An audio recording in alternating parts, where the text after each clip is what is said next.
Our guests are arriving on time, to the second. They always do. And you always act like it's a miracle. My dear Tattoo, when each guest is paying $50,000 for a 3-day stay on Fantasy Island, he or she deserves miracles. Right, boss?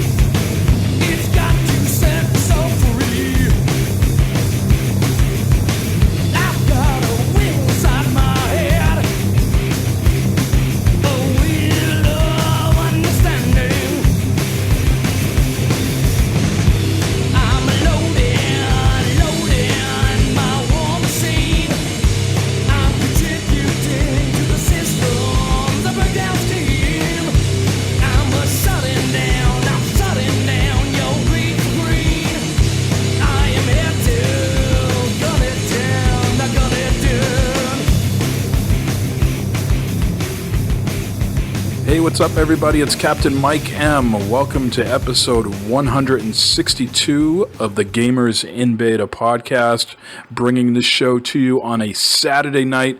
We're wild and crazy here, doing it a day early. I have to get on a plane tomorrow, so that's the reason. And all 5 of us are here tonight. Let's start off with Corey. Hey, I'm Corey Atwood, and my balls really genuinely hurt tonight. We'll hear more about that in a bit. Yes. Jay, I suspect that you got a bit of a pain in the ass today too, huh? Not like Corey's. I've healed up since then, but yes, people who like to drive over bridges that are not designed for vehicles kind of pissed me off today. Joe State, how we doing? We're gonna get a story from you in just a little bit, but otherwise, tell me how we're doing, Joe. I'm coming down from one hell of a sunburn, so I'm starting to feel a lot better now. And fellas, I don't know if you knew this, but we have a sandwich maker amongst us. Let's welcome in Sean Quicksilver 3355. That is correct. I make a hell of a sandwich. So you work at a deli part-time on the weekends? Yeah, just on the weekends, just on Saturdays from 9 to 3. Oh, so I could ask a whole bunch of deli questions, and I will. So here we go. What's the most ordered sub that you have to make usually? The Italian combo. The Italian combo? The big one. Yep. And what's your favorite to make? The favorite one I have to make is a chicken cutlet with bacon, pepper jack cheese, tomatoes, onions, mayonnaise, mustard, and a little bit of oil and vinegar. You're giving my stomach a boner right now. And what's the least favorite? The Italian combo. The Italian combo. Yeah, because I have to cut like 7 different types of meat, so it's a pain in the ass. Now, Devious Mr. Matt from the 40 cast and the guys over at Dad's Getting Grounded have an argument about bread. And the Dad's Getting Grounded guys say that it's just a conduit to the meat. The bread is irrelevant. And Matt is on the other side of the spectrum and says it's all about a good handle. And I tend to lean that way too, that the bread is just as important as the insides. And where do you fall in this debate? Oh, absolutely. The bread means a whole hell of a lot to the sandwich. If the bread's no good, the sandwich isn't going to be good, no matter what. If there was no bread, if the bread was just the conduit, just eat all the fixins out of a bowl or in your hands or something. The bread is key to a sandwich. Right. It's called any pasta. Yeah. You go to a top quality deli, they give you an option of which breads you want. If bread didn't matter, they could throw any bread on you. That's why they give you a good list of what to get. My favorite is the marble rye. The hashtag sandwich. All bread matters. Oh, all bread matters. You stole my joke, you bastard. Well, Sean, it's good to have you back on. I know I said 5-man podcast are a little unruly, and that will probably be the case tonight, but it's so good to have you on lately that we wanted to have you on with everyone, so welcome back. Thank you. Joe, you sent me possibly one of the best pictures on the internet last night. Why don't you describe the scenario of what you sent me? All right, well, so we went to an auction last night for the first time, because we do resale and everything, right? So we hit up yard sales every week, but we've never been to an auction. We figured it's a pretty good thing to check out. It's a good way to make money. Plus, Nicole looked at the ad for the auction this week, and there was a throne there. A giant, awesome throne with like lion heads carved into it and everything. And I've always wanted a throne, you know? That thing looked awesome. That thing looked like decisions got fucking made in that shit. Fucking A, man. Badass. So I'm like, yeah, man, I want to win that throne so bad. And, that's my primary goal at this auction. So we go there. I got a maximum bid in mind. It's not even very high at all, really. I honestly didn't anticipate winning it, but I was hoping just by sheer luck that I could. But, so we're going, and it starts off basically just under my max bid. And he takes it down, we start bidding, and then it just starts shooting up way higher than my bid. And I look over, and this woman's on the phone. She's doing a phone bid for somebody, you know? So she keeps bidding and bidding and bidding. The price is jacking up, it's all of a sudden it's at $1,200, and then $1,250, $1,300, $1,350, $1,400. The guy's, he's calling out, and it ends at $1,400. And we're like, oh man, well that was certainly way out of my price range. What was your maximum bid? It was only like I think I would have gone up to 300. Oh. And it started at like 2.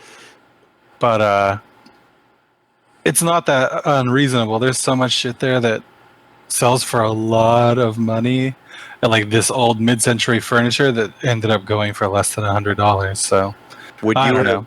Would you have sold that throne, or would you have kept it? Hell no! I've always wanted a throne. That would have been my throne. And that thing was badass. Yeah, I would have recorded all of my YouTube videos. Oh, that thing was awesome. In the throne. And let him get to the best part of the story, fellas. Oh, yeah. Yeah. Oh, so, anyways, time goes by, about a half an hour. All of a sudden, I see this short-ass little man walk up to the throne. And I'm like, that motherfucker, I know who that is. You ever see Little People, Big World? Oh, yeah. I used to watch the shit out of that. Yeah, well, that guy, the Matt Roloff, the dad, that guy is literally neighbors to this old friend of mine. He used to be my twin, basically. We were these big punk rock dudes, so we called each other our twins. He died, unfortunately. His younger sister happens to be dating the youngest non-midget son of Matt Roloff. And so, like, I inadvertently have this in with this guy. So I walk up to him and was like, hey, I'm friends with Isabel. You totally outbid me on this throne. I'm kind of pissed at you. And he apparently has crap hearing. So he's just like, oh yeah, any friend of Elizabeth is a friend of mine. Just like, that's not who I'm talking about. You obviously can't hear shit. Just let me take a picture with you. And so I take a picture where I look all super disappointed.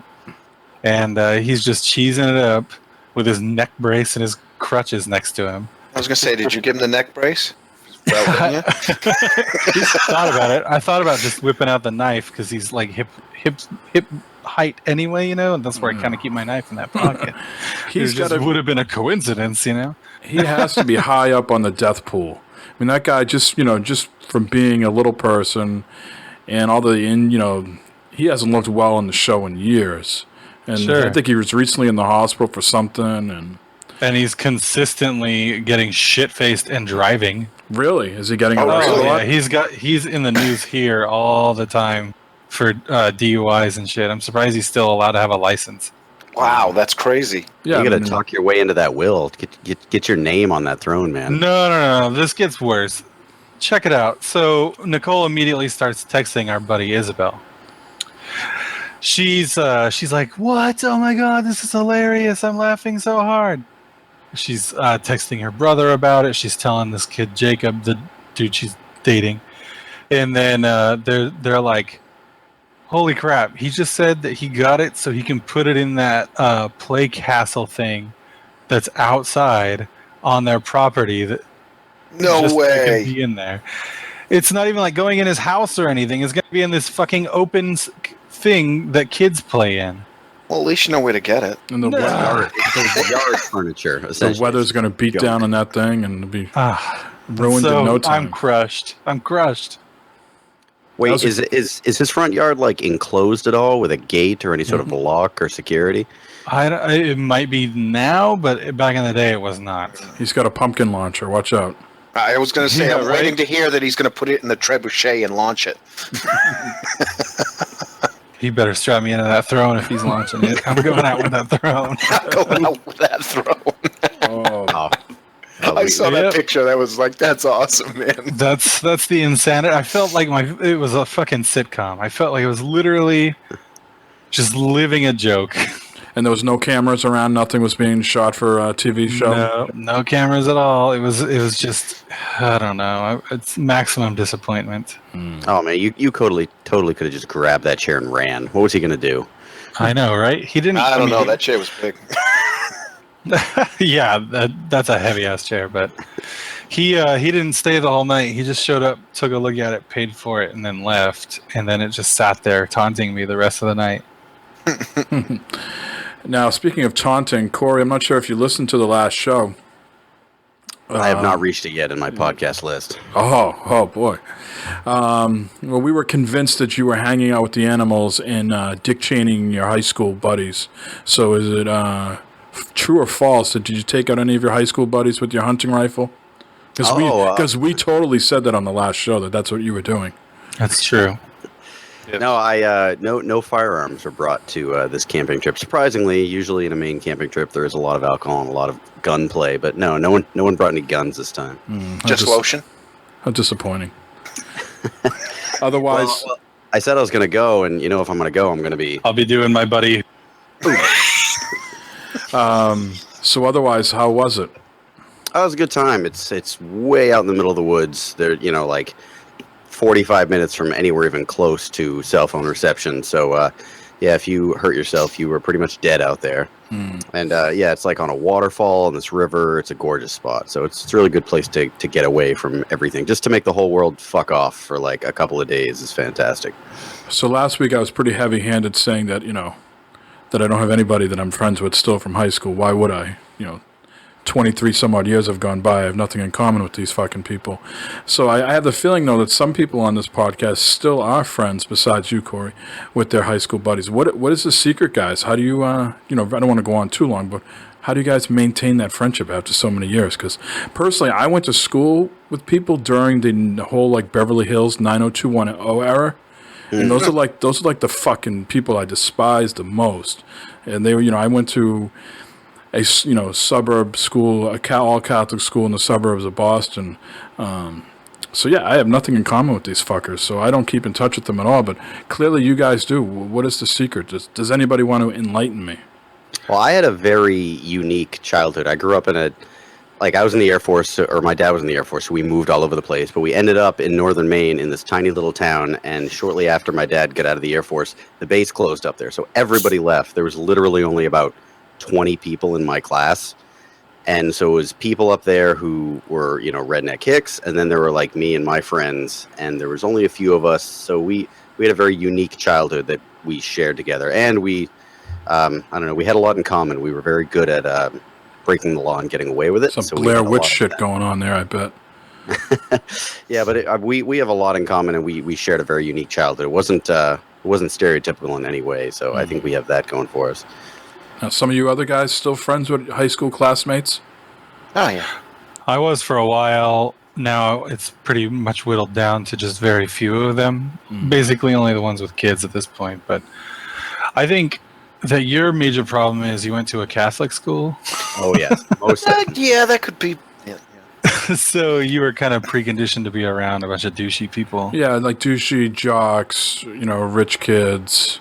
It's a big hockey school. It's just, Yeah, so I went to a public school, and I was able to fall in with the other crowd of people that were into punk rock and hardcore, and so we still have that common thing to this day. when I'm sure that most of the people that you went to school with probably never really got into that. Somewhat of an enigma, right? Because I wasn't geeky enough back then, there was maybe a handful of geeks at the school anyways, but I wasn't that geeky or nerdy to fit in with them. But I was, good at football and played football, but I did not like hanging out with the jocks. So there was not a lot of, I wasn't into punk and hardcore back then. I was into metal. And there just wasn't that many people in school that were listening to that. So I was just very much a man on my own island, all to myself. So I had friends at high school that I grew up with in like elementary school, but we would still be friendly with each other, give rides and stuff back and forth to school, but it pretty much ended upon graduation day. You should look up some of those nerds, see if any of the other ones host video game podcasts. No, one of them's a CEO for I think not CEO, COO for bandwidth.com or something. Oh, we got to get a sponsor. Got to get him for a sponsor. Yeah. What about you, Jay? You still friends with high school people? You must maybe similar to Corey's small school, small area. No, I was a larger one because where I'm at, the school that I went to or finished high school in sophomore through senior was 5 towns went to. It's one of those regional schools. Yep. Yeah, it's a regional school, so it's got like 5 towns.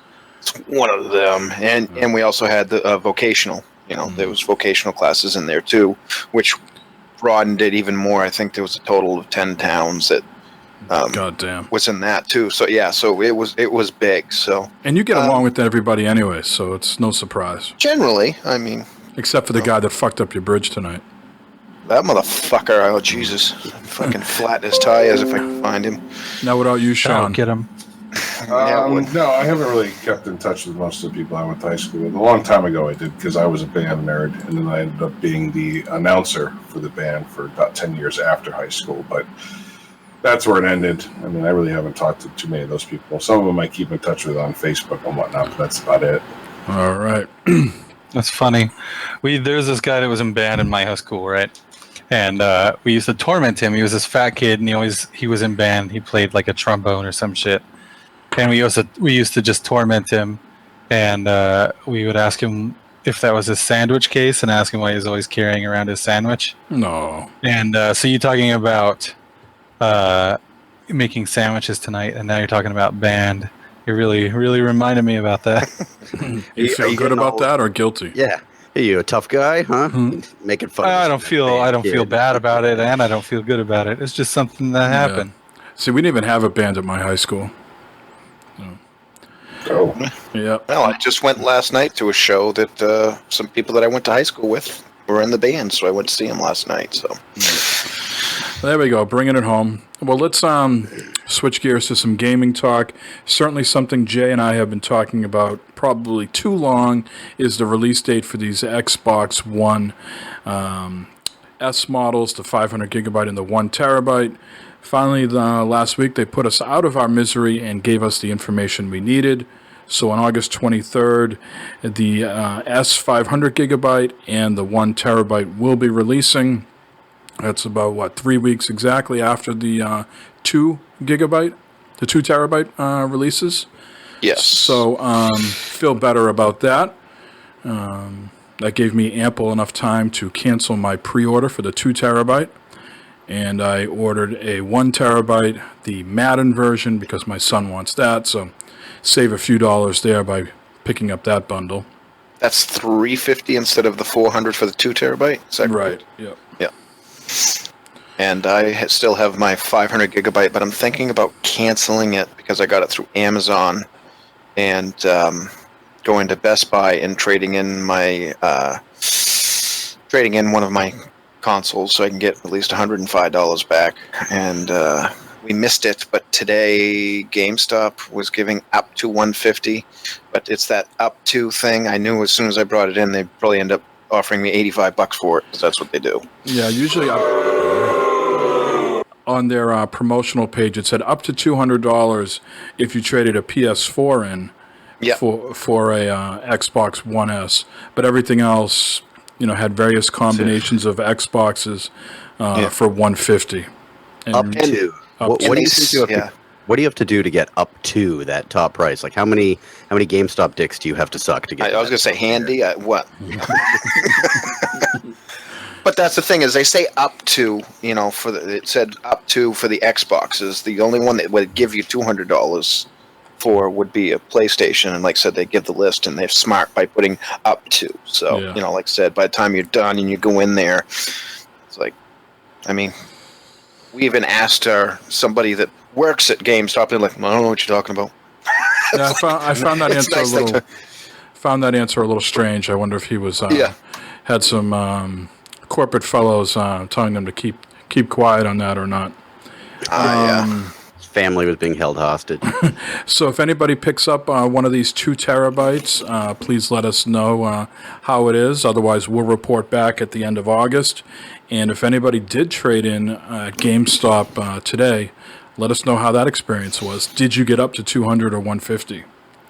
And one last thing on the S, Mike Ibarra reported that the system on the SoC, the system on a chip, has been shrunken in size, and it supposedly now runs more efficiently as well as reduced heat.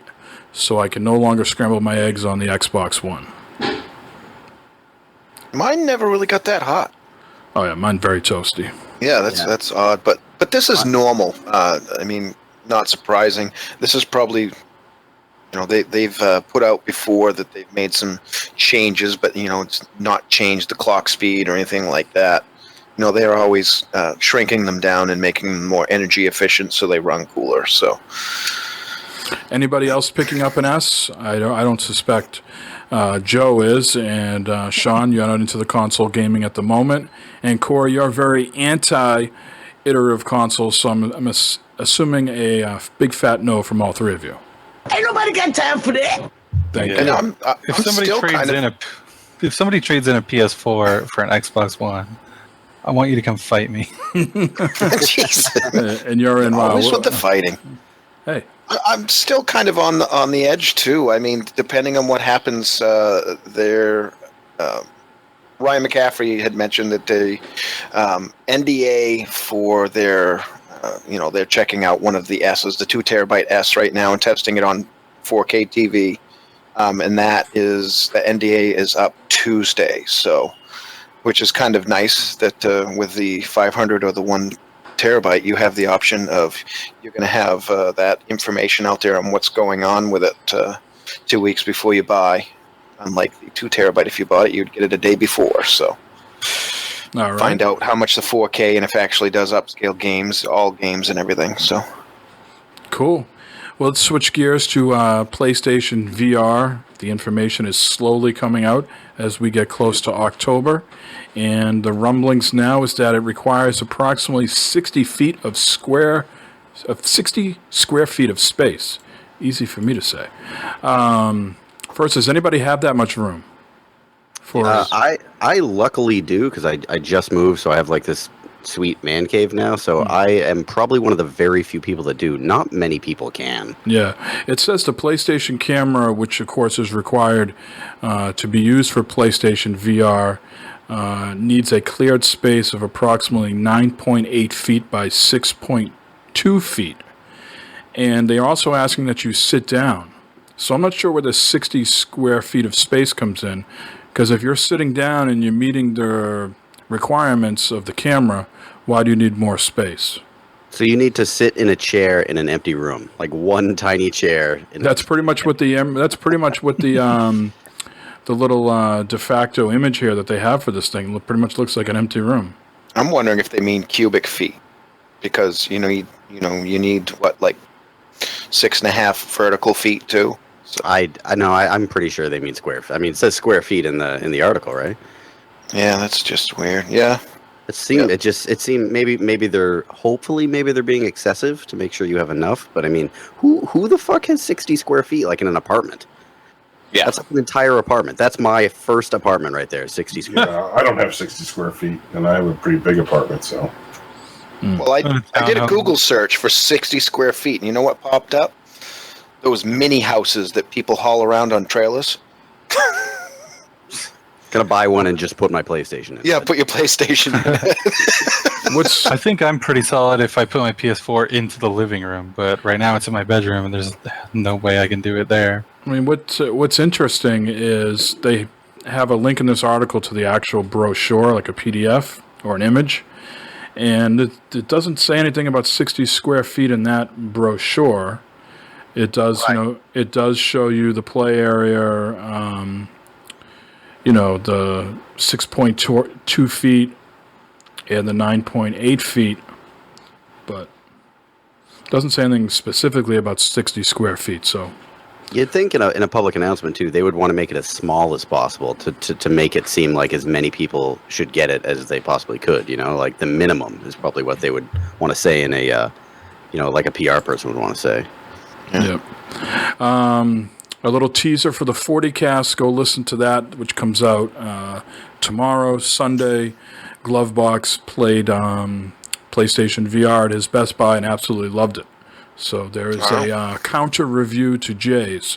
So if you want to hear someone who was blown away by it, go check out the 40 cast this week. I also forget about PlayStation VR. I think I've misspoke numerous times about this, wondering about if it's going to be powered enough by the PS4. I completely forgot that there is a separate unit that plugs into your PS4, this other power unit. And they say it's going to be about the size of a Wii. Yeah, I looked for that at PAX East. None of the PlayStations we played on had that. They were all running on regular PS4s. That's why I think I totally forgot about it. Because like you said, we were at PAX East and we were looking for that, and I didn't see anything out of the ordinary.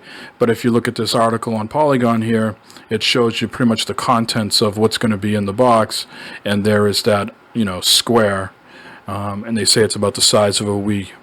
So. Yeah, it's a little breakout box, I believe they call it, Yep. right? Mm-hmm. And what they say that is supposed to do is output the video to the headset so that you see the stereoscopic image or whatever, the 3D image, with the dual screens, and it outputs it to your television so that you can see that in a 2D image, two side by side on your TV. Yeah, they're calling it. Why would you want to do that though? I mean, unless I don't know, but that's the best description that I have gotten for what that does. In this article, they're calling it a processor unit. The unit is about 5.6 inches wide by 1.5 inches tall by 5.6 inches tall. The headset due out on October 30th delivers 960 by 1080 resolution to each eye at a refresh rate of 120 hertz or 90 hertz. The field of view is about 100 degrees. A person's natural field of view is 180 degrees by 150. Just for clarification for Jay's question earlier, Yes. the brochure does say the height of the play area depends on the range captured by the camera, and that's as much as they specify. Good call, Joe. Good call. All right, well, let's move on here. More clarity about the Nintendo NX. It just was released this week on Eurogamer, and I have some mixed feelings on it. Clearly, by the looks of it, this thing is not going to compete at all with the PlayStation 4 or the Xbox One, like many people have speculated. What? This is pretty much like a larger 3DS. So it looks like they're trying to maybe come out with a new handheld here that also has a docking station that's going to work with your TV. And the screen itself has a fold-out sort of stand, and the controllers on each side of the screen can also detach from the unit. So it looks almost like a small tablet with like little things you can put on each end to make they look like thumbsticks. I mean, they were marketing this as like a portable. That's what they were kind of pushing this towards. Right. And if you see some of the images, these controllers are very small. I mean, maybe height-wise, half the size of a dollar bill. I mean, pretty small. And the unit itself is also going to go back to cartridges for their media. And Joe, you're a big fan of that? I think it's super cool if they're going back to cartridge. I hate disc. They were contemplating a download-only system, but I guess they balked at that, and now they're going to do a combination of downloads and cartridges, and they're saying that you should have some sort of memory around 32 gigabytes. So again, we're not talking about, super powerful games, because some of these games we download now on our current systems are well over 32 gigabytes. So Yeah. Yeah, I'm really feeling like this is just a handheld Wii U, basically. right, with a better internal Or like system. a portable Wii U, I should say. Because Yeah. Wii U is kind of already handheld at this point. It's got the NVIDIA Tegra inside. If that means anything to anybody, it's not going to be running on Android like some people speculated. Thank God. Yeah. This is still rumor too, correct? Right. This This is is all not actually rumors. announced. So. And other rumors are it's not going to be backwards compatible. So I they'll- never thought it would be. So you'll Oh, see that's it, I'm like out. you'll see like NX ports for like they said there's already going to be an NX port for the Splatoon and Smash Brothers and stuff like that. Cool. So I'm reading. So there's this article that's kind of like it's tacked onto that, and they're Sure. talking about that chip specifically. Right. And this is a pretty good comparison. It's saying the chip, if you play Doom BFG edition on Xbox 360 or PS3, it plays at 720p with 60 frames with drops. But if you play the same game using a Shield Android TV with this chip, it's at 1080p with 60 frames per second, no drops. Oh, nice. Yep. So it's gonna probably games are gonna look cool on and run, but it's not gonna be. This system is not coming out to wow you graphically. Right. The Yeah, game. I mean, they've always said, even about the past couple of consoles, like these aren't intended to compete with Xbox One and PS4. So Right. I wouldn't compare that. Everyone's going to, because it's only natural in the industry to compare them. But like I never really expected it to. But the more that comes out about the NX, the more I find myself more excited for it. I am like almost definitely going to get one. And I guess they are cognizant of not screwing up the marketing PR for this like they did on the Wii U. So they're simply going with the slogan of "Take your games with you on the go." So, Joe, Solid. in between appointments at your tattoo shop, you can be playing some new Zelda, Breath of the Yeah. Wild. Super stoked on it. I'll play Smash Brothers. Yeah, there's nothing more fun than hauling around an armful of cartridges too for a mobile system. Right? I'm just curious if the box it comes with will fit in my storage area, because that's pretty much where it's going to sit if I got one. Oh, Oh, I could be wrong. Harsh. I could be wrong. feel the burn. But he'll That's still my buy thought. one. He'll still buy one. And in the box, does it come with a duster? I mean, you can bring this on your various ATV parades. When you have to rebuild that bridge, you need to take a break.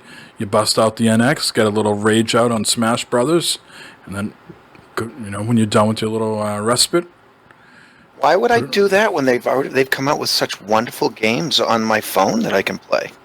I'm not a big phone person for games. Mobile gaming is lame. Yes.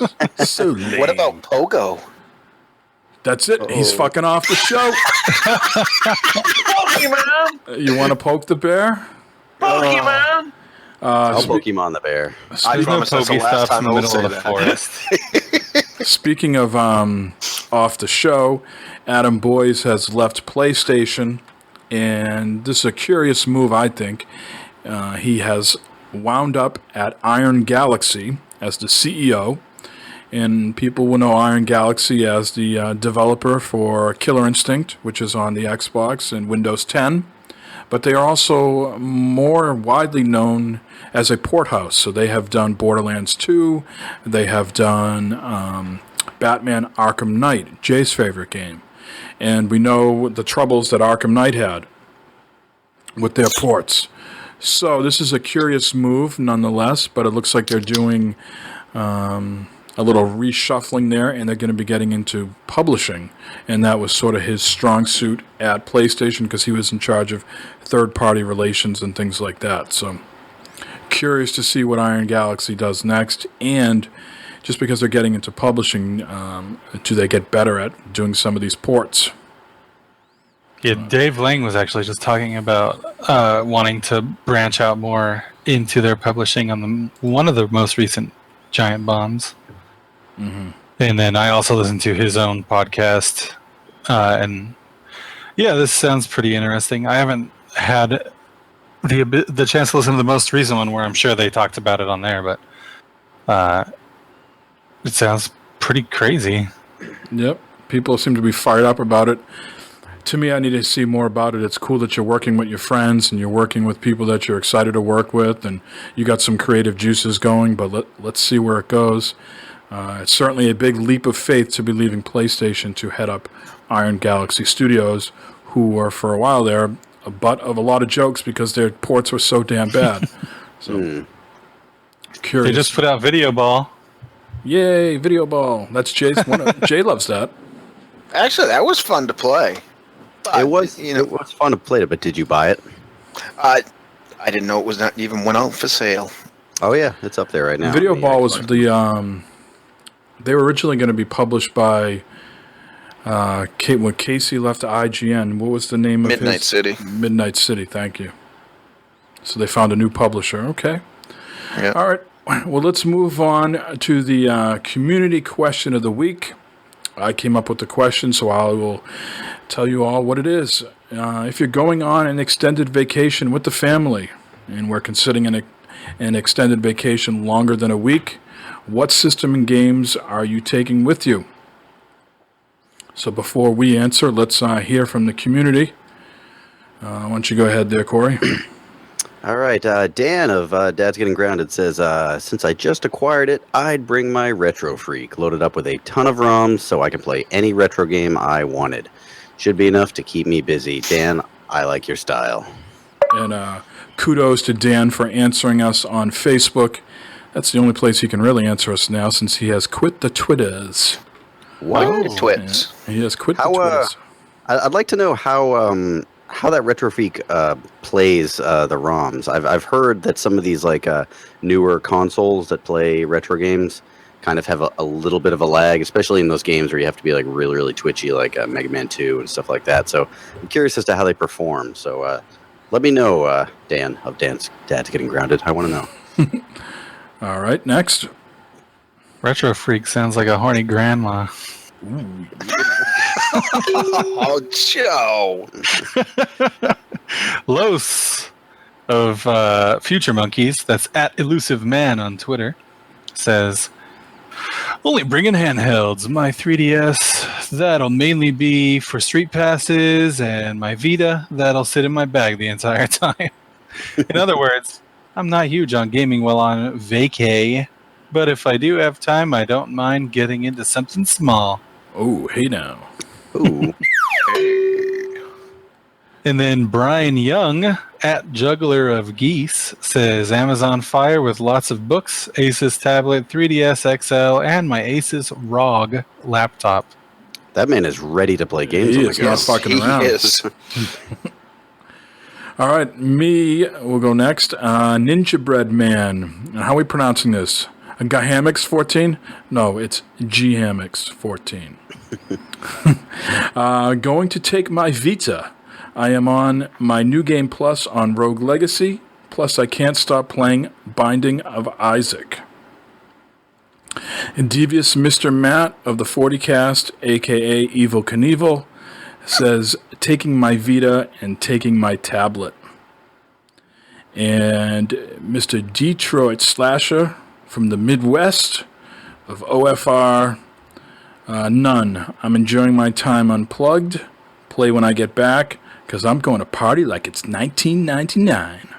Yeah, but baby. you know he's like fiending and itching before he gets back too. Just gotta play those games.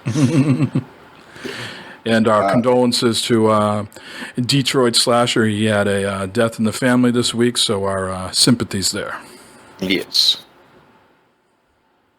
All right, Gen M at Izzlemoxel of the Future Monkeys. Limited to one, it would be 3DS with my whole bag of games. Do you think it's like literally a bag? Do you think he carries around the bag? A satchel. It's a man purse.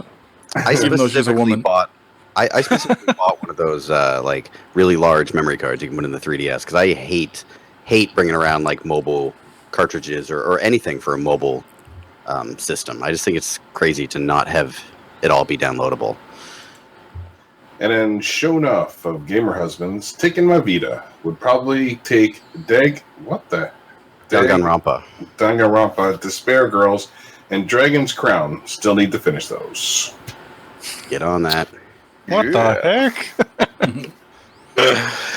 Chase Languin, Awakened Heathen.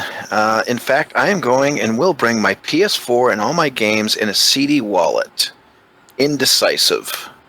So, does he have a games case, or? We don't know. Either that, I want to see the backpack with that 50-inch TV in it that he's carrying around. So Maybe he's got one of those new games TVs that fits in like a... that's right, monitor. Yep. Yes. Aaron Shoesmith, THM Magnum Spy. I am not lugging around a Betamax. Maybe the new Xbox Slim. Oh, you see what Jay did there? He even forgot the PS4. He was so hateful towards the PS4, you didn't even say it. Ugh. I'm a fanboy, right? You just dropped that PS4. Yeah. All right, you got one left. And we have Raven King 1234. I would bring my gaming laptop because it's easy to pack up and has all of my Steam games. That'd be a good reason. Good call. Yep. So I'll go first. If I was to go on an extended vacay, I'd probably, whatever was the hotness at the time, and what I mean by that is whatever I'm playing. So if I'm playing something on the PS4, I'm putting that in the game case and taking it with me. If I'm playing something on the Xbox One, then that's what I'll do, especially now that the Slim will fit better in the games case than the Betamax version. Yes. Who wants to go next? Corey.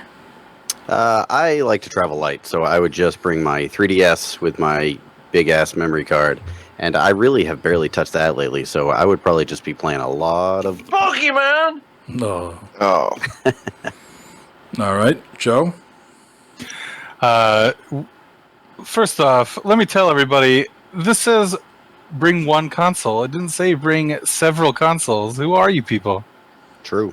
What's up with that? Read the question, guys. Greedy people. No, I would bring my 3DS XL. I'm sorry, new 3DS XL. Can't forget that new. That way I could play all the latest hot Nintendo handheld games. And those are... what again? I don't know. I think I still have Yokai Watch in there. Oh, there you go. That's not... Alrighty then. Right? All right. Jay? For me, it would probably be my Vita. If I had a games case, I would probably bring an Xbox with me, but I don't. So it pretty much the Vita and my phone. And every time I bring my Vita, it doesn't get a lot of use. So Did you use it at the mud runs? I did not. Sat in the truck the whole time. Sean, how about you? Well, I would probably bring my gaming laptop, depending on what I'm doing. But now that I'm picking up the NES Mini, I might just bring that if I need to play games when I'm out. Gotcha. Plug it into the TV in the room. That's what inspired this question, I think, right? Think so. Maybe. What is the community question for next week, Corey? The community question for next week is, what is the best controller of all time? And I don't want you to give the answer for yours, but maybe some suggestions. Maybe you have like a top 5 or top 3 that you'd like to throw out there. Yeah, I think it's... I can't deny the NES tattoo I have on my left forearm, so I have to put that up there as my number one. As far as like ergonomics go, I guess I would probably have to go with the original Xbox. Whoa, not the Duke. What was the other one? The S, I guess. You kidding me? Yep, the Xbox S. Yeah, I really enjoyed that, and I really enjoyed the PS2 controller. The PS2 controller was kind of iconic, and like almost all controllers have been mapped like that since. But as far as style goes, you can't beat that fucking NES controller, man. And it's such great design, or such great like look. Terrible design, it hurts the hell out of your hands, but really great look. Cool. Well, I look forward to hearing the answers from other people next week. Get your answers in when we put the community question out on Twitter and on Wave at some point next week. Let's get into what we've been playing. I'll go first as it's rather short. I've been playing more of Song of the Deep on the PS4, and the more I'm playing, the more I'm liking it. I have built out my submarine a little bit more, so my claw does more damage. My ship handles better because it can move faster through the currents. And I'm digging some of the enemies that I'm encountering, some of the electricity, and somehow you have to use these passive fish that will interact with the electric fish, and they'll sort of move them out of the way for you, and then you can go do things. And talk to the fish like Aquaman style? Nope, you cannot. You do have a headlight on your submarine, which will clear out some of the enemies that you do not get to fight. They won't die no matter what you do to them, but you turn on the headlight and they will get out of dodge. I'm sorry, I keep interrupting you. That's all right. I was just curious, how long is that game, and like, how's the narrative? The narrative looked really interesting in the trailer. I'm not sure how long it is because I'm not very good at these types of games. I'm not big into puzzles, and it's essentially a sideways platformer underwater. So for me, it could take me hours to finish this thing. How long it actually is for someone who's skilled at these, I have no clue. The narrative is okay. Like I mentioned last week, you were told these sort of underwater bedtime stories, fairy tales, and all of a sudden you woke up and your father was gone. And essentially, I guess he was taken prisoner by someone underwater, and now you have to go find him. And this mermaid appears every once in a while and tells you about the story. Okay, it doesn't sound too in-depth then. No. And the other thing I've been playing is Tumblestone after Jay mentioned it last week, and so far it's very meh because it's too easy. So but you're still on the first level then, and correct? I guess my problem with it is the first level seems to be rather lengthy. If I had to guess, maybe 35 things to clear. Yeah, they are. It just seemed a little too tedious for my taste. I think 10 or 12 would have been nice, and then move on to something a little bit more difficult. So, I'm playing it. The kids got a chuckle out of it for a few minutes, and then I turn it off. Yeah, I enjoy it, though, because like I said, you can get in, and it's something you could just jump in and do one of those levels quickly, and then go back to whatever you're doing. So, what I don't like so far, maybe this changes later, is if you do make a mistake, it asks you to clear the board and start over. Yes, by hitting B. I thought in the past, if you made a mistake, it would serve you up more stones to make it difficult for you. Does that happen later? No.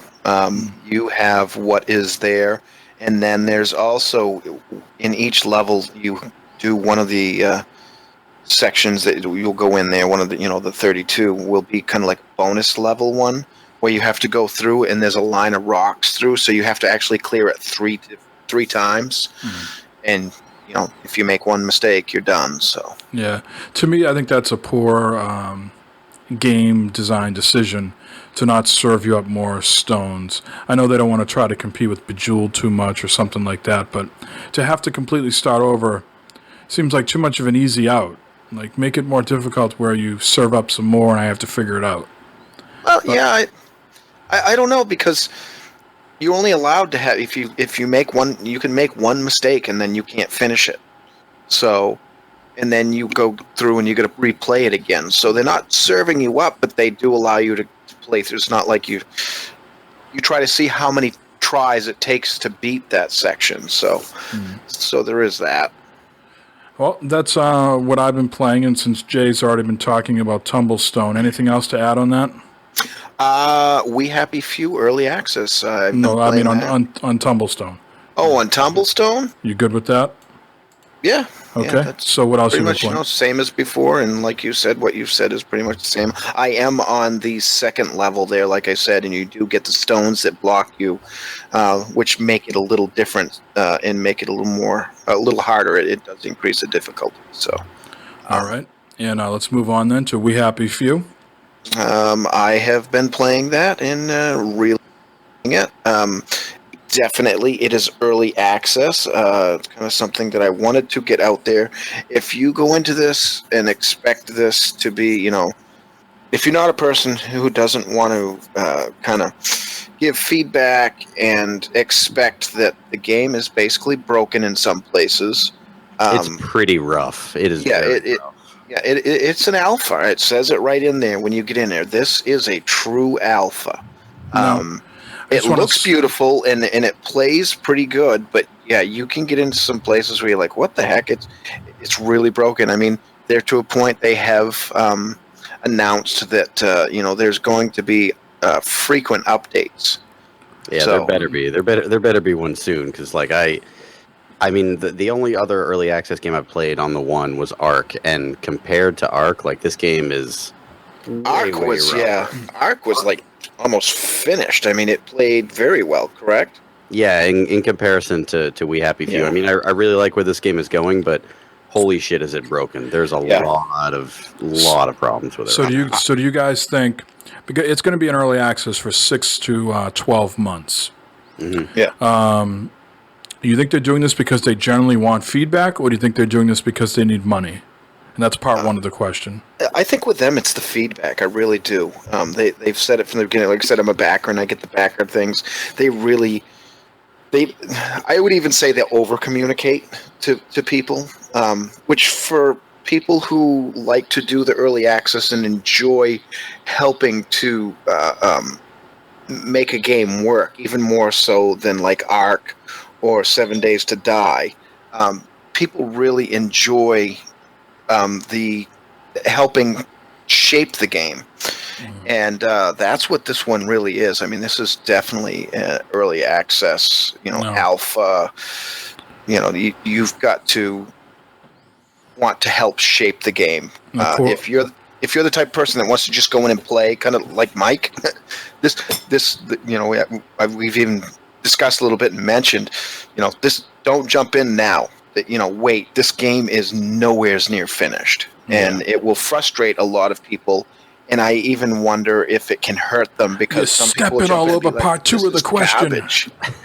Just stepped all over part two of the question, but that's okay. Corey, before we go over to part two, what are your thoughts? You think this is a money grab, or do you think they actually want to have it be shaped, want people's feedback? Well, I think I know what your part two is, so if you don't mind, I'll try to segue my answer into your part two.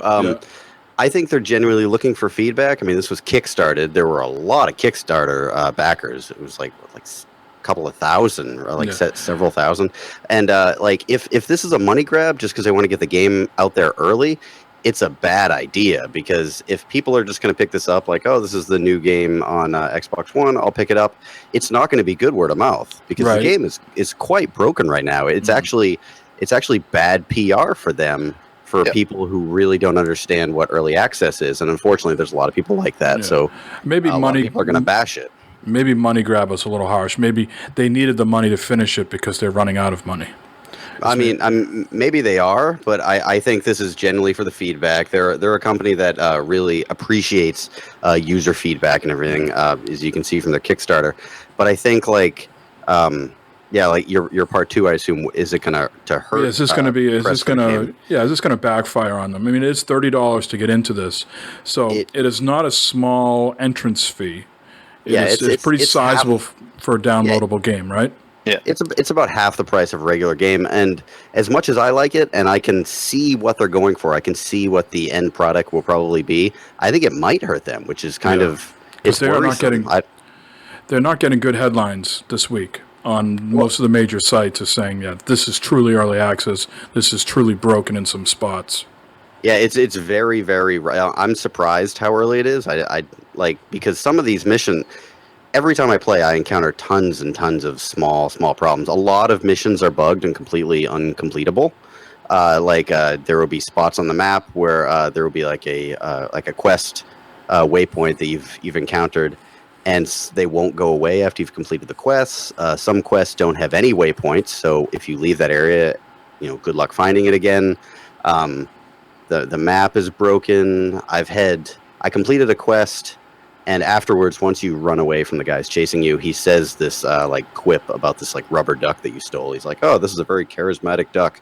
And I don't know what happened with my game, but every time I got like chased or I was in danger, he would just keep saying that, even completely out of context. And then he got to the point where he was literally just saying that over and over and Rubber over ducky, again. rubber ducky, rubber ducky. Yeah, so I went back to my safe house and I was like, please let this stop if I go to sleep, because I have like a really good game going right now. Because right now you can play it with permadeath on or off. And I was playing it with permadeath on. And I was like, but I have a really good thing going here. I'm getting really lucky here. So luckily that went away. But there are a lot of game-breaking bugs right now. Now, Jay, did you play it in permadeath on or off? I turned it off. Okay. Now, you also mentioned in one of our private discussions that you could finish the game in 5 minutes. Do you care to talk about that? Yeah, it's been mentioned on. It's not too much of a spoiler. I mean, it's been mentioned on some of the larger podcasts and whatnot. The idea of the game is that you are a person that you're in a society that people take this drug joy to make them happy and forget the past and whatnot. And so you're in your office doing your thing that you do, and you have the first big choice that you get is take your joy or don't take your joy. And remember, well, if you take your joy, you get the thing and you go back to work and the credits roll. Thanks for paying. Yeah. Now, have they communicated how regularly they're going to be doing updates? Weekly, bi-weekly, monthly? Yes, they have. Oh, good for you. Nope, did not mean to play that.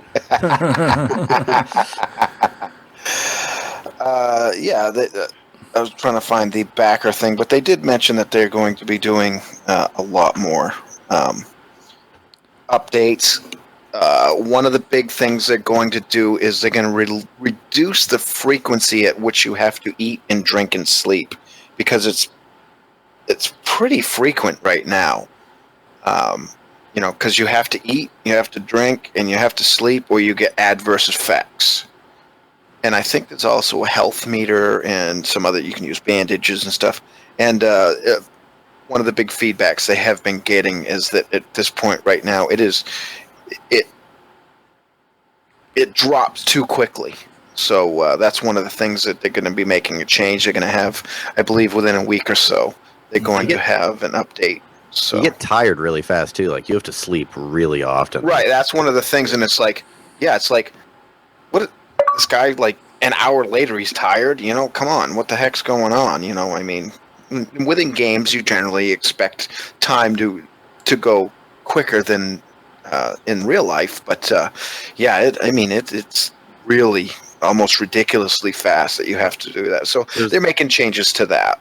There's also a problem where like you need to craft certain things to complete missions to complete the story, and all the things With no prompts. All the resources are finite. Like, so if you scour a whole area and you use up all the duct tape in that area, but you need to craft something with duct tape to move forward, you're kind of fucked because you've used all the duct tape in that area. It doesn't come back.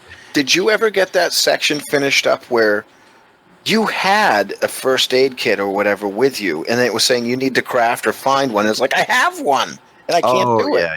I did that mission again. I restarted a new game. I did that mission again, and I did not craft a first aid kit at all, even the first time, until I started that mission, and then I crafted one in front of the guy, and that actually worked. But yeah, that mission, I couldn't complete it when I was streaming and you were watching. That mission was... That is a example of a broken section. So you guys will have to let us know once some more updates come out and the game gets a little bit more tolerable. It sounds like right now I'm going to trust my instincts and stay away from it. I would definitely recommend that right now. I am enjoying doing the early access thing with it, just to learn the basics of it, because it really does get quite in depth. I mean, picking up missions, having to craft things, learn what things you need to craft, and there's really not a lot right now. It doesn't pop up and say, like, take this, this, and this to make this, for like that first aid kit. It doesn't really explain it. They might have an earlier tutorial that said, here's something that you can mix together to do this, but it doesn't tie it in with the quest that you're on at the time, and like said, Corey went in to do that, and he couldn't complete it because he'd already created it earlier by just having found the stuff and done it, and it didn't trigger because again, alpha. So so there's that stuff. So I would definitely recommend waiting, but I think that there's definitely a this game could definitely come out and be really good when they do get everything nailed down and kind of smooth things out and get everything ready. Yeah, unless you've played an alpha before and you know exactly what you'd be in for a not completed game, don't buy it yet. Yeah, it just remains to be seen if people can, they have a short attention span. Can this game hold someone's attention for another year? That's that's the only thing I worry about. Let's move on though, desperately. Sean, what have you been up to? The only thing I've really done this week is pretty much ARC on Twitch RP, because I was excited about the fishing. You can now fish. It's awesome. And the center map got a huge update when they put the redwoods in and added 50% more landmass. So now it is the largest map on, or is one of the biggest maps on. Where did they put the redwoods? They put the redwoods, you know where Skull Island is? Yep. Right on the side of that. And then it goes all the way around.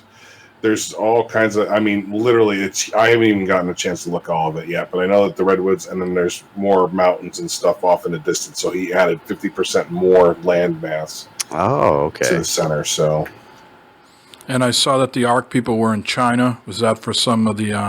Yep, that's for the SOTF. The SOTF tournament was going on in China this past week. Yeah, I tried to watch that Survival of the Fittest stream, and they started like almost 45 minutes late, and then the stream kept dropping, and it was really bothersome to try to watch. But that was the first round. I didn't stay up late enough to watch the rest of the round. So I don't know. Yeah, I didn't actually catch the rest of it either. I did stay up round one when we were having all the problems, but yeah. So they added fishing and a couple dinosaurs. There's some pretty cool stuff added into it finally. So it was pretty cool. That was all I was playing this week. Awesome. Now, Joe, you have some stuff here. What have you been up to? Monday, we had a family trip out to the beach, and there's an arcade out there. I wasn't sure if we were going to go in there, but the son was begging to go in there, so we went in there, and they actually had the Star Wars Battle Pod arcade cabinet, I guess you could say. You kind of it's this big round pod, and you actually go in there, and it's this. It's almost like an IMAX, how it's this big dome that's projected on. Yep.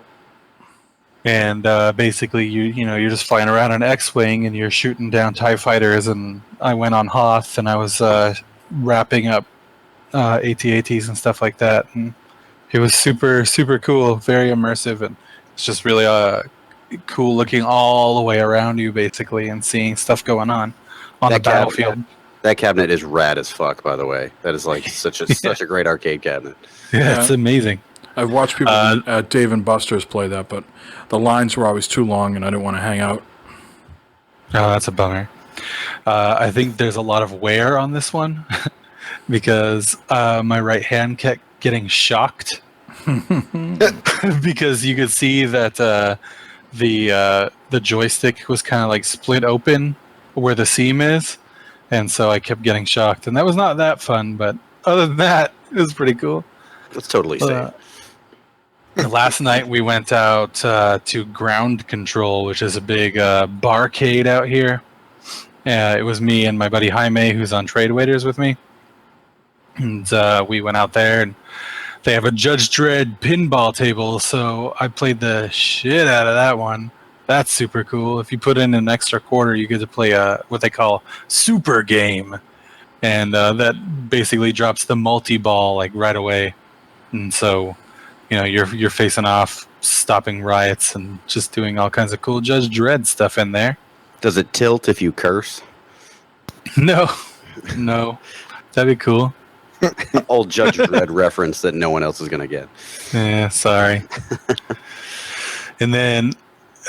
We also played a full game through Aliens, the arcade cabinet, because for some reason, I don't know how, but free play got engaged, so we had unlimited lives. So we just went through there and shot the shit out of aliens. Nice. Yeah, that was pretty cool. And then I realized that I didn't download this month's free games on PlayStation Plus. So today I downloaded them and I was like, I'll check out Saints Row Gat Out of Hell. Why not? I can go for just a dumb game that you can do whatever you want in. And I did. And it's really slow for the first 20 minutes because it's just like a really boring GTA where you're in hell, but nothing really crazy is going on there. And then you go and you get your first set of upgrades, and that introduces like super fast running and flying because you get demon wings. And it gets more fun from that point on. So you're just going around, and there's pickups for working on your powers all over the place. It seems like they're just littered everywhere. They're not hidden at all. And so I was just flying all over the place, upgrading my flying ability, and just bashing the crap out of people and stabbing them with knives and stuff. And that was a pretty cool way to waste an hour, let me tell you. I think there's even a lazy boy that you can ride around in that has like machine guns on it. Really? Yeah. I look forward to getting to that. Yep. Cool. Well, lots of good stuff, guys, this week. We don't have any sort of special features like Dilligaff or the hot seat. Why don't you give us a boo there, Corey? Oh. Sue Jew. Oh, 2 of them. Oh, 2. Twice as nice. Deserved it. So let's move on to some news here, and this first one definitely deserves a boo, and Jay is going to gloat a little bit, I assume. I sure am. So the ports of Marvel Ultimate Alliance 1 and 2 are a bit of a train wreck, although the Marvel Games people say that updates are coming out fast and furious. They've already fixed the issues on Xbox One where there was no achievements, so the achievements are now there. But there are some visual and performance issues still on PC. There's also an issue with the DLC, because one of the selling points of this was, hey, you can play as the Hulk. Well, sorry, the Hulk was part of the DLC, and I guess they haven't released that yet, so they need to fix that. And I guess to top things off, the retouch graphics and improved resolution are not that great, not that noticeable, so it was quickly done and not with much love. And this doesn't surprise you because it's Activision, and they did the same thing with Prototype, and they did the same thing with Deadpool, and now they're doing it again with Marvel Ultimate Alliance 1 and 2. It seems All right, wait for it. Well, wait. Imagine that. I mean, it seems like these people can solely only focus on Call of Duty or Destiny, and they can't do anything else. I mean, they're money-grubbing sons of bitches. Oh, wait, did that come out? But, I mean, don't you learn after a while? Would you like some fries with your salt, Jay? Oh, it just pisses me off that they do it like that. It's consistent with them, It is a shame. Those are both 2 really good games. I don't know if you guys played those for last gen, but both of them were a lot of fun, especially if you had someone to play with, like same screen. Me and my wife played through both of them, and I really enjoyed 2. The only part I did not enjoy, there was no Punisher. Punisher was not in either of them. That upset me. It is disappointing. Hopefully, like it says in this article here, that this doesn't, if sales are not what they expect, and of course, why would anybody buy this at this point if the shit's broken and the price is sort of high to begin with? Does Marvel say, all right, well, maybe we're not doing anything new then. Maybe there won't be a Marvel Ultimate Alliance 3. People weren't receptive to the ports, so now we're not going to make a third one. Yeah, I just really disappointed with it. I mean, same with Deadpool. I mean, I want to get Deadpool, but the price is just ridiculous for the... And Deadpool was never a great game, though. I know you like the car. It was enjoyable. You can get it on Steam. It's fine on Steam. Going to shoot themselves in their own foot and then blame us for it. Yeah. Yes. And now Jay's going to gloat on this next one as well because he's very happy about this. Yeah, baby. The original Darksiders is going to be released on October 25th. It's called Darksiders War Mastered. And it's going to be $19.99, and it's going to be on the PC, PS4, and Xbox One. And Jay, did you like the Darksiders 2 remaster? Definitive edition? I Yes. sure did. So the And same. it played well. It wasn't broken. It looked pretty. Activision, you can learn from this shit. Dicks. So the same people, the same developer, Keiko, Kaiko, are doing this remaster as well. So if you like 2, you'll enjoy 1. And that comes out on my birthday. Hint, hint, hint. Next, let's move to Remedy, which we all know from Max Payne and Quantum Break. They have teamed up with Smilegate from South Korea. Smilegate is known for a game called Crossfire. Is anybody familiar with Crossfire? I love that board game as a kid. You shoot I was gonna the thing say, across the board. Crossfire! Crossfire! Oh, man. from Milton Bradley. Yeah. So this is a online tactical shooter, and Remedy has teamed up with them to do the story for Crossfire 2.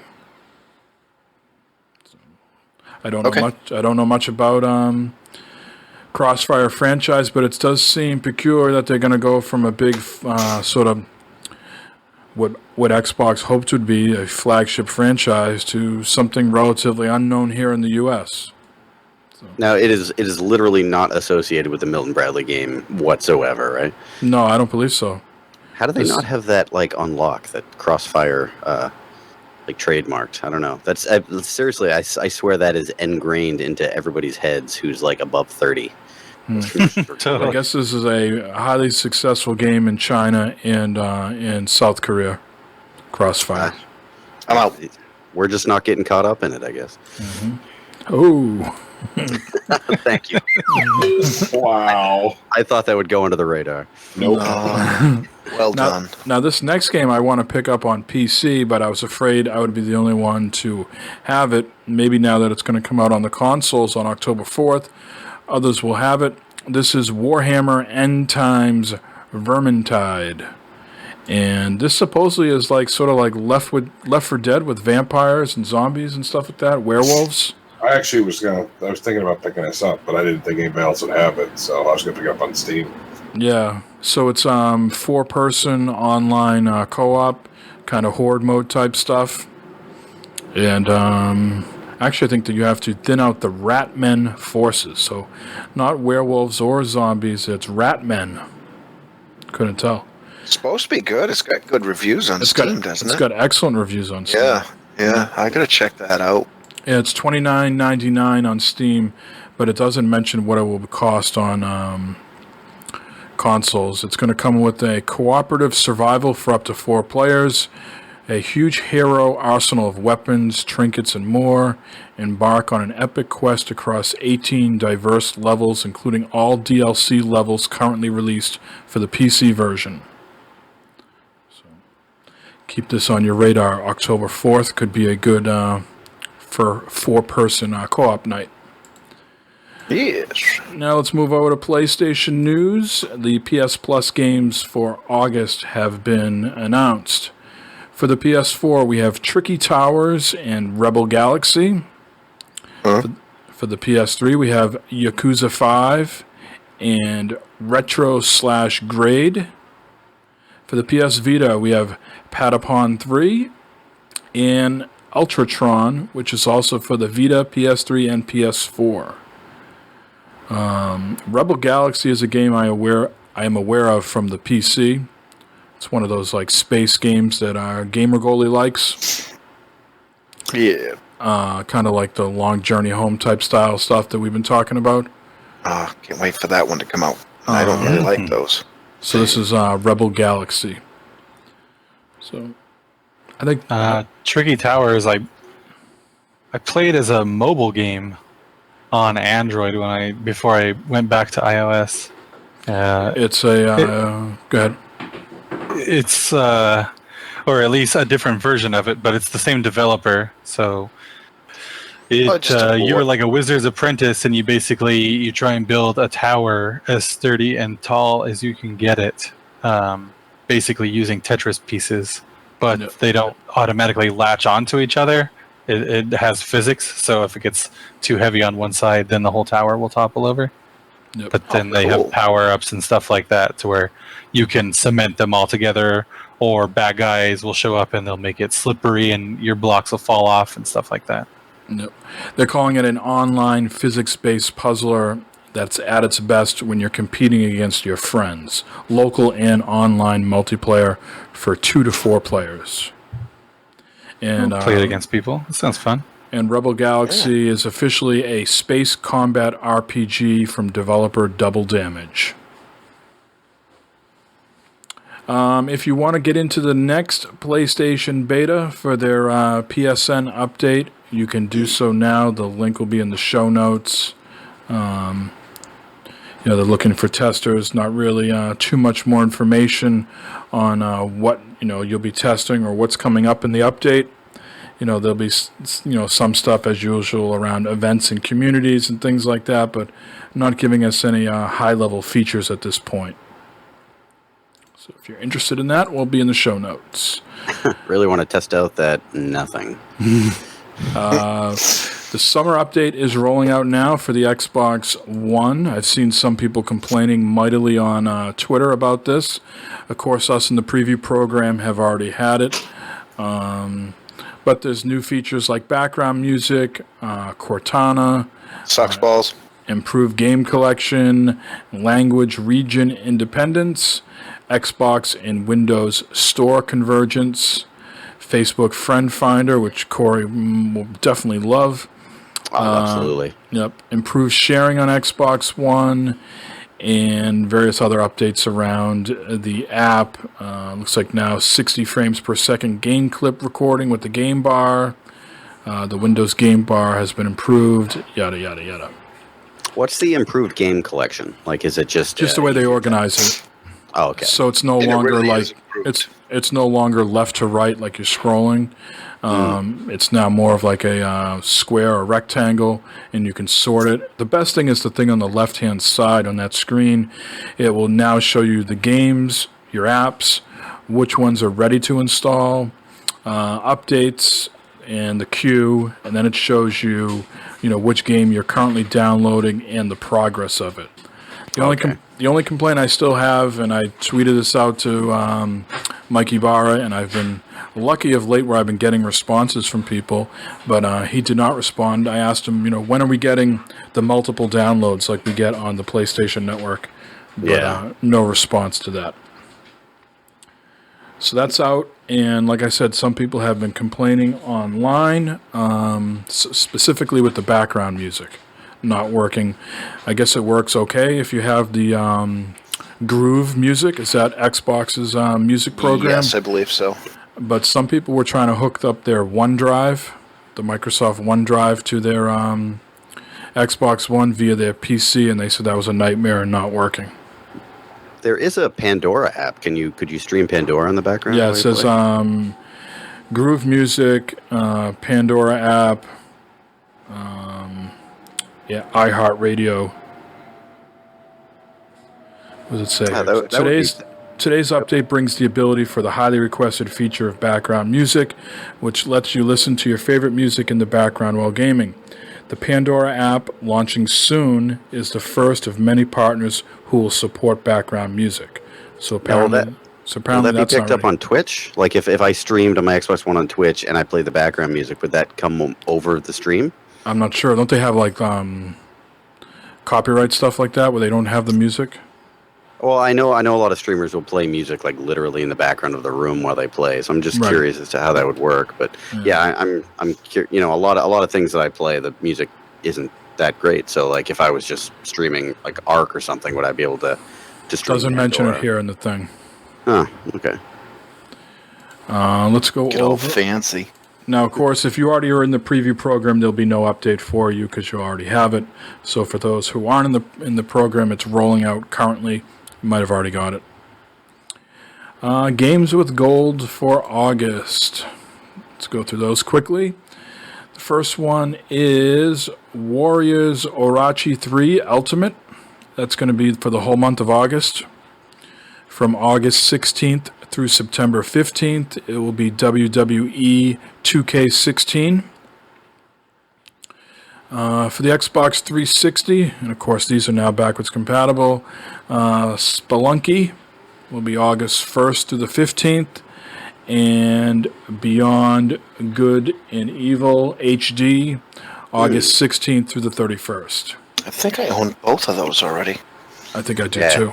If you like permadeath and really hard games, play Spelunky. I had to review that, and oh my god, is that game fucking difficult. No. So I think both offerings this month are kind of just meh.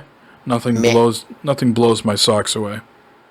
I've never played the wrestling games, but Yeah.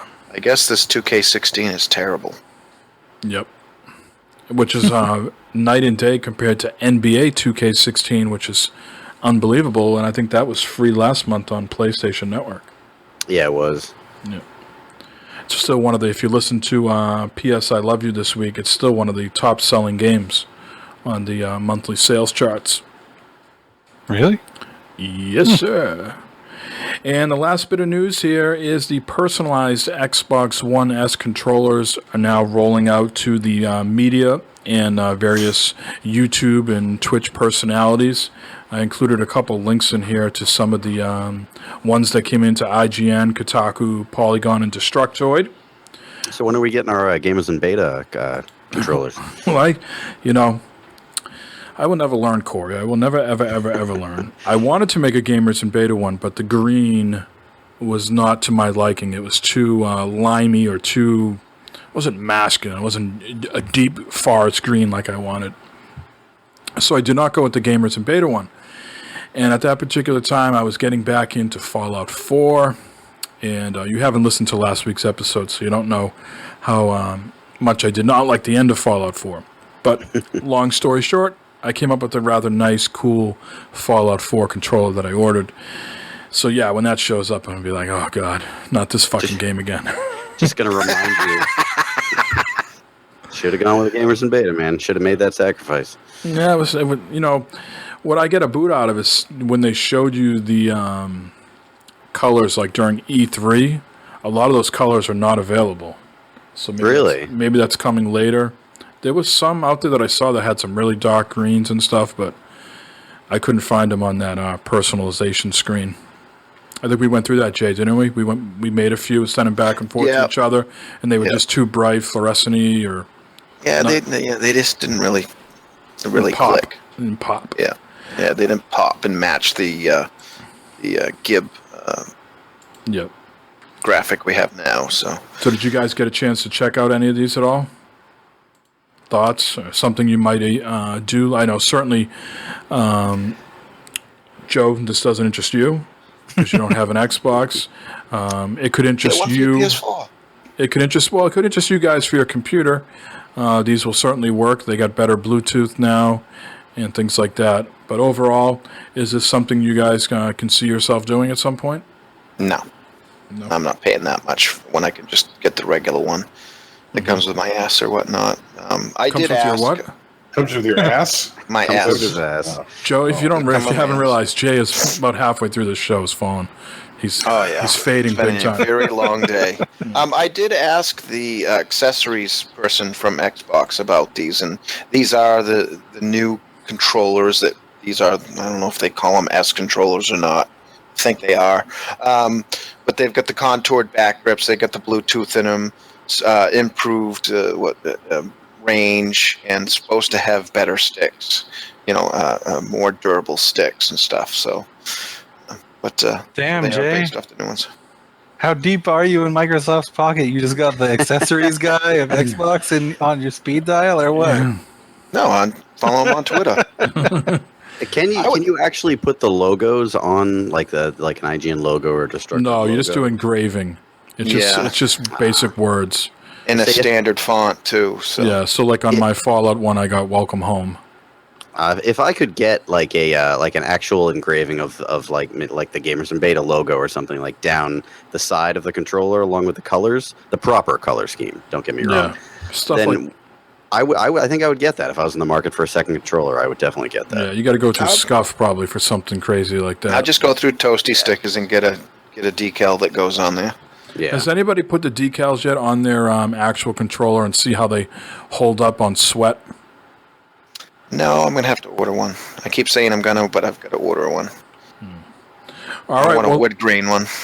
We know, Jay. We know. I like wood. Yeah. You like some of that good old 70s sound clip. Good old most definitely. Read my mind. good old 70s paneling. You got some of that in the basement? Yeah, exactly. I keep putting out the sound clips. You haven't even heard one yet, so. I thought we had one last week from Jay. We did, yeah, but it wasn't as good as I like wood. I like wood. Well, let's wrap this up because I'll have to edit this soon. Plugs, let's see. The T-shirts, again, are live. We sold our first shirt. Congratulations to myself for buying one. And it arrived in less than a week. But I need to see what the quality control was like.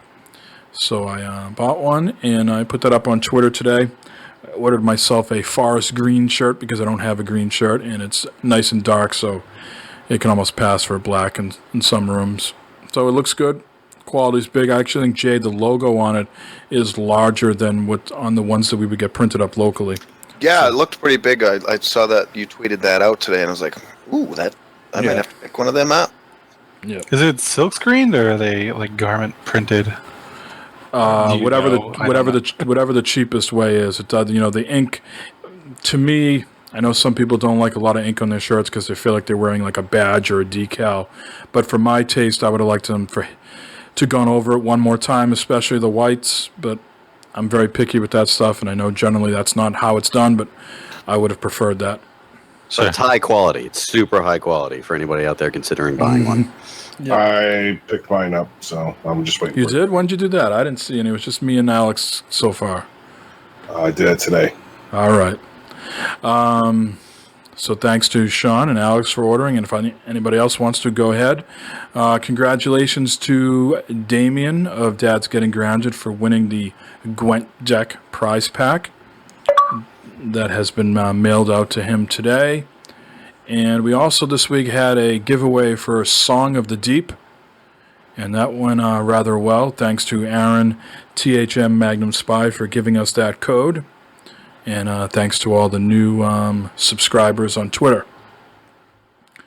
Next week, Joe will be the host of the show, if Joe can make it. Right, Joe? Oh, yeah. I will try my best to be on the show, but I will be flying home that day. So we'll see what spirits I'm in. But Joe will be taking over the controls regardless. And Nice. Gonna have a full Pokemon! Go episode. Fuck. What? Oh, sorry. we were scratching our heads, Cora, why maybe listeners were the download numbers maybe down on the show that I wasn't on, and I wasn't going to say, because I wasn't on, because I don't think like that, but then I realized that in the description of that show it had Ark and Pokemon Go. And then I quickly realized why the numbers were down for that particular show. Hey, man, more users than Twitter. More users than Twitter. But they don't listen to fucking podcasts, so... No, they don't. It's irrelevant. And Joe will be on Gamers Unscripted this week, filling in for me there. So thanks to you again, Joe. Yeah. Anybody else have any shout-outs? Jay? To the lumber company. I don't know. Sean, how about you? I'm gonna shout out some streamers because I follow 200 of them. Oh no! So I figured I'd give some shout outs to some of the people I regularly follow. So, foremost, Lucky Stiff, Nick from Games on the Mind. He's definitely one of the ones that you got to check him out. He's been quiet lately on the Twitters. Yes, he has. Has been, but he has been streaming quite a bit. I haven't been able to catch it because it comes on too late for me. But he's usually on about 10 p.m. Eastern time, 9 his time. Yeah, so I figure, I'll give him a shout out. A shout out to you guys for having me on because this is a 5-cast tonight, so it's been interesting. And that's pretty much it. Do you ever stream yourself, your RP games? I can't yet because I'm currently I just have a laptop. I'm waiting for my rig to be built. Once that's built, then I'm going to start streaming myself. So. And you can be streaming in roleplay and RP. I'm going to do some of that, but I'm also going to start playing some other games too because there's a lot of stuff coming out. There's a lot of stuff I want to try. So I'm definitely going to be. You stream yourself making subs, sandwiches. Well, food porn. Hello. Yeah. I could, Yeah. I could What do we call that again? that. What was that called again? Are you out of your head? No, what was the food porn? Mukbang. Mukbang. Mukbang. No. Yeah, supply us with some food for the next mukbang. Well, I actually saw somebody somebody Periscope today making Scotch eggs. I don't know if you guys know what that is. Those are so good. But someone actually did that today, so I was like, that's not a bad thing, do some cooking, on a stream. That seems interesting. I would mukbang the shit out of those sandwiches that you put up today. Well, I'll Put a little definitely fuck in them. When I come up that way, I'll definitely bring some with me. Sweet. Nice. Corey, what's going on with you and Bago Games? You can follow me on Twitter at Catwood. Follow Bago Games on Twitter, Facebook, and Instagram. We put up good stuff. You should just follow us. And I want to quickly bust your balls there for a second. Sure. I always can tell when you are not the one at mission control. Oh, the helm. yeah. Because there'll be a large, what'd you call, a vomit or burp of, really old tweets that just come up. And I think we had one the other day for, episode 83 or 84 or something like that. So, Yeah, there was good old Trevor at the controls. Yeah, he was messing around with the with how that worked with WordPress, and he updated it because I let him know that I'm like, they're advertising a really old episode of Gamers in Beta, and I guess there was just some sort of hiccup in the program he uses. So now it's not going to advertise anything older than a month, but we're just trying to get traffic to some of our older articles. That's what that was. Mm-hmm. So I typically do deal with the dailies on the social medias for Bago Games, and I'm also doing a recurring feature now. About gaming as a parent called Gamer Parent, and the second article should be up by the time this is up. It's I'm just waiting for an edit, and it should be up. Everything so check is that up. out. It's up. It's good. Get it up. All right, who's left? Joe? A huge shout out to Matt Roloff for stealing my throne. Fuck that guy. I like that you called him a midget, too. I don't think that's really PC these days, but that's okay. It's not, but whatever. He took your throne, man. Fuck him. Yeah, well. That's the Game of Thrones. Yeah, I told this. There's an amazing story about midgets that I should tell sometime. I've told it on a prior podcast, but I'm going to tell my story. Fuck it. I'm going to make it fast. You ready? So there's a woman at my old work. She was talking about how her best friend has a son who also has autism, but he's not very high functioning. He's always in the house. She got called into work, and she's like, okay, I don't normally leave you home, but you're going to stay here. It's going to be all right. The neighbor is next door. So she leaves, and apparently there's a midget door-to-door salesman who comes by the house. And he snatches him up and locks him in the closet and is feeding him Skittles through the slit under the door. And the mom... Wait. Who snatched up who? The autistic kid snatched up the midget and locked him in the closet. And was feeding him Skittles through the slit under the door. At least he was feeding him. This might be the best story of all time. And so... the mom calls to check in on him because she hasn't heard anything in a while from the neighbor or from the kid, and she's like, "Hey, how's it going, honey?" He's like, "Oh, I'm fine. I'm just feeding the troll some Skittles." Oh no! and she's like, "Oh, okay, honey, no problem." And then she's like, "That sounds a little weird." So she calls the neighbor to go check in on him. Neighbor finds out this fucking mess of a situation, lets the guy go. Obviously he's super pissed off. and so she basically, even though she went into work, she ended up having to ditch out of work to go handle whatever the hell was going on. That's like kidnapping charges for anybody else, right? If I bundled a little person down the street and brought him in my house and stuck him in a closet, I'd be brought up on kidnapping charges. No? Yeah, I want to hear that guy tell the story. I want to hear from his perspective. So there I was trying to sell some encyclopedias.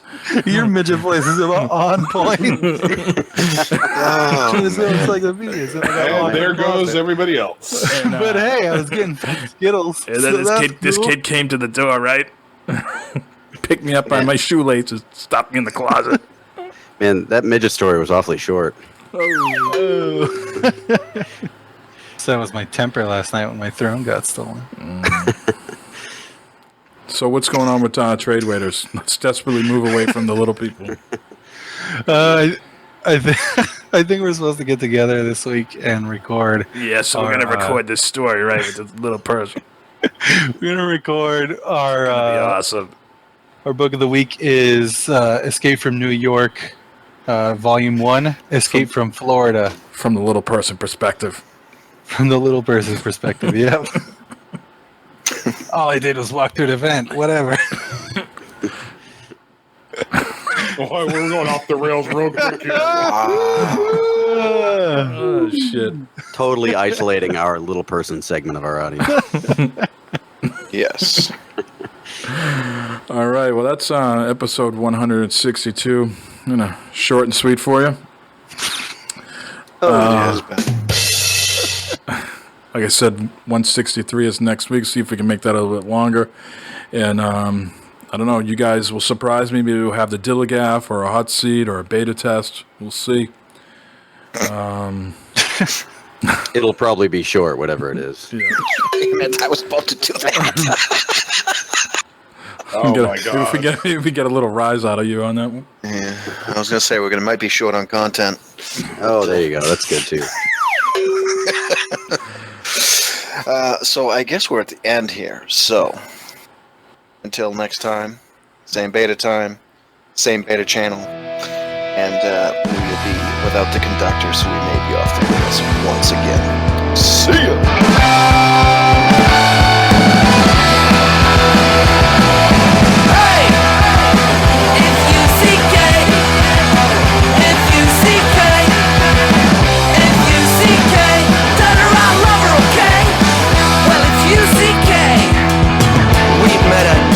Where did you go? I wanna know 'cause I love her so. She's all I got. I really like her a lot. She's really hot on the eye and she's the dot. Love her forever. Love her today. Love her forever. F-U-C-K. F-U-C-K, yeah, yeah. Hey! F-U-C-K. F-U-C-K. F-U-C-K. Tell her I love her, okay? I saw her standing in the window. I saw her walking out the door. All right, I'm going to press some ham up against my smoky glass here. I guess that answers my question. All Nobody's right, gonna be well. online fans. All right. I think I've heard enough now. Thanks for having me on. And, yep. Yeah. Oh, look at that. There's a Discord channel calling me. Gotta go. Yeah. See ya. Bye.